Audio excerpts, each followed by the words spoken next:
सो यहाँ पे bank Nifty ने क्लोज़ किया ऑलमोस्ट 450 पॉइंट ऊपर आके अराउंड 47,558 560 के अराउंड। सो यहाँ पे पहले मैं अपने ट्रेड की बात कर लूँ कि मैंने ट्रेड कहाँ पे लिया था और मेरी क्या मिस्टेक थी आज के दिन ट्रेड लेने में। सो स्टार्टिंग में मेरे रूल के अकॉर्डिंग यहाँ पे मार्केट ओपन हुआ, यहाँ से मतलब पहले तो 9 बजे से लेकर 11 बजे के बीच में मार्केट भले जितना भी मूवमेंट करे हमें ट्रेड नहीं लेना था। तो हम मतलब देख ही रहे थे, सिर्फ मार्केट को वॉच आउट कर रहे थे। सो पहली कैंडल मार्केट ने almost gap up open 300 point gap up open होके मार्केट ने ऑलमोस्ट 200 पॉइंट की रैली दी। उसके बाद मार्केट यहाँ पे कंसोलिडेट हुआ अपने लेवल के, यहाँ पे इंटरेस्ट नहीं दिख रहा था बायर का भी। सो वापस से मार्केट नीचे आया।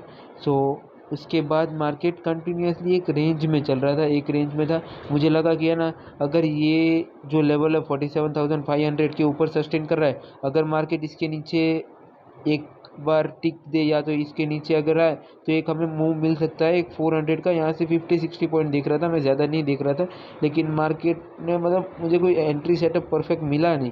यहाँ पे मार्केट ने ये ब्रेक किया, लेकिन मैं सोचा था एक दो कैंडल होल्ड करे या तो इसी के फ्लो के साथ चला जाए तो एक एंट्री मिल सकती थी, लेकिन वो एक कैंडल इसने वापस से 500 पॉइंट मतलब 47,500 के ऊपर जाके क्लोज की, वापस से एक नीचे आई, वापस से एक ऊपर गई। तो ये मुझे समझ नहीं आ रहा था, तो फिर मैंने ये छोड़ दिया। फिर उसके बाद वापस से मार्केट ने ये जो हाई उसने बनाया था, ये जो लेवल था उसके नीचे मार्केट वापस से ट्रेड कर रहा था। तो मेरा यहाँ पे मैं बताऊँ तो मैंने एंट्री ली, मुझे शर्म आ रही है मुझे ये एंट्री बताते हुए कि मार्केट देखिए ये कंटिन्यूसली लोअर लो पैटर्न में चल रहा था। तो मार्केट ऊपर गया, एक नीचे आया वापस, और यहाँ पे मार्केट ने मुझे लग रहा था कि ये जो एक रेंज थी, ये वाली कैंडल है 2:20 वाली कैंडल है, उसमें मार्केट नीचे आया वापस से, उसके बाद एक ऊपर गया। सो उसके बाद मैंने सोचा कि अगर मार्केट अभी ये रेड कैंडल के नीचे जाए, ग्रीन कैंडल सॉरी ये 2:25 वाली जो कैंडल है, मार्केट उसके नीचे जाए और उसके बाद मार्केट ये ब्रेक करने की ट्राई कर सकता है। ये जो लेवल था, ये जो लास्ट जो लो इसने जो बनाया था उसको टेस्ट कर सकता है या तो इसको ब्रेक करेगा ऐसा। तो मैंने जैसे ही ये कैंडल ये जो 2:30 वाली जो कैंडल है वो पहले यहाँ पे सस्टेन हुआ, उसके बाद नीचे आई, तो मैंने 2:31-32 के अराउंड मैंने ट्रेड ले लिया। मार्केट थोड़ा नीचे आया नो डाउट, लेकिन पता नहीं मुझे ऐसे डर ही लग रहा था, और मुझे अभी तक मुझे पता नहीं चल रहा कि मैंने ये ट्रेड क्यों लिया। क्योंकि मेरे अकॉर्डिंग क्या होना चाहिए, का तो मार्केट ये यहाँ पे हो, या तो मार्केट ये जो ट्रेंड लाइन जो आ रही थी उसके रेजिस्टेंस के अराउंड कुछ बनाए, उसके बाद नीचे की तरफ ब्रेक करता, तभी मुझे लेना था।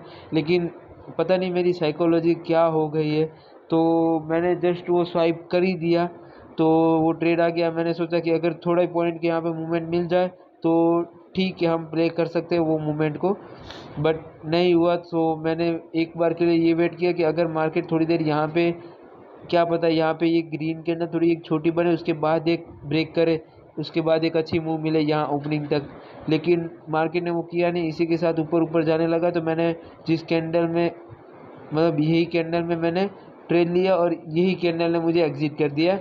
ये एक दो एक एंगल से देखा जाए तो मैं क्या बोल सकते हैं कि थोड़ा लकी अपने आप को मानता हूँ कि अगर मार्केट यहाँ पे रुक जाता तो मार्केट एक तो वैसे ही लास्ट आवर में था तो मार्केट में डीके होता, उसके बाद मार्केट वापस से अगर उसके बाद ऊपर जाता तो मुझे ज़्यादा बड़ा लॉस होता। नो डाउट मैं बोल रहा हूँ मुझे लॉस छोटा सा हुआ है, लेकिन मैं वही सोच रहा हूँ कि मैंने ट्रेड ही क्यों लिया।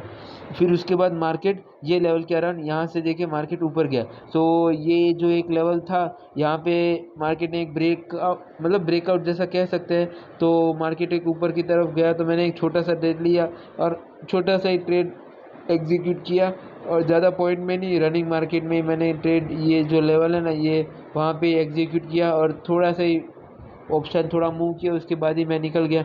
नो डाउट हाँ, अगर मैं यहाँ तक रुकता तो ज़्यादा मिल जाए, लेकिन यहाँ पे आप डीके इतना हो रहा था ना कि जैसे ही मार्केट थोड़ा ऊपर जा रहा था, मतलब मार्केट ऊपर जा रहा था, लेकिन जो ऑप्शन का जो प्रीमियम है ना वो वहीं पे रुका था, 1-2 पॉइंट या तो पैसे में मतलब वो मूवमेंट हो रही थी। तो मैंने सोचा कि अब इस ट्रेड से जितना जल्दी निकल जाए उतना ही अच्छा है, क्योंकि वो बाद में है ना वो मार्केट बहुत नीचे आ जाता, और अगर यहाँ से अगर देखें तो ये मार्केट यहाँ तक आया था, ये नीचे ये लेवल तक, तो बहुत बड़ा लॉस दिखता है, तो मैं वहाँ पे कट करने की मेरी हिम्मत नहीं होती। सो अच्छा हुआ कि ओवरऑल मैं देखो तो ये एक जो मैंने ट्रेड लिया ये गलत ट्रेड लिया है, नो डाउट। यहाँ पे भी एक मैंने एंट्री ली, बट एक छोटी एंट्री, ये एंट्री मुझे अब पता चल गया है कि ये एंट्री मुझे अभी नहीं लेनी है, नेक्स्ट टाइम, जब तक मुझे अगले ट्रेड में, मतलब ये 3 बजे के बाद वाला ट्रेड है, अगर मुझे उसके पहले वाले ट्रेड में अगर प्रॉफिट नहीं हुआ है कहीं पे भी, तो मुझे ये ट्रेड नहीं लेना है। ये ट्रेड मुझे कब लेना है, जब मुझे यहाँ पे कुछ प्रॉफिट मिल गया और उस प्रॉफिट का 10 से लेके 20% मैं रिस्क लेके ये ट्रेड करने के लिए जा सकता हूँ, उसके पहले नहीं जाना है। सो देखिए, तो मार्केट ने एक नो डाउट एक रेंज बनाया और कुछ मूवमेंट नहीं थी, ये लास्ट मूवमेंट थी। ये तो आप ऑप्शन मतलब रिटेलर हो या तो आप इसको ऐसे इतनी जल्दी नहीं पकड़े, क्योंकि यहाँ पे बहुत ऑप्शन बहुत ही एकदम ऊपर हाई, मतलब आपको मिल हाई प्राइस पे रहा था और सेल लो प्राइस में हो रहा था। सो यहाँ पे कोई मतलब खास कुछ बनाया नहीं था आज के लिए। सो अभी कल के लिए मैं एक वीडियो बना दूंगा, कल के लिए एंट्री कैसे लेनी है, कल के लिए कौन से लेवल्स है वो जो इम्पोर्टेंट है, वो नेक्स्ट वीडियो में आपको मैं बताऊंगा।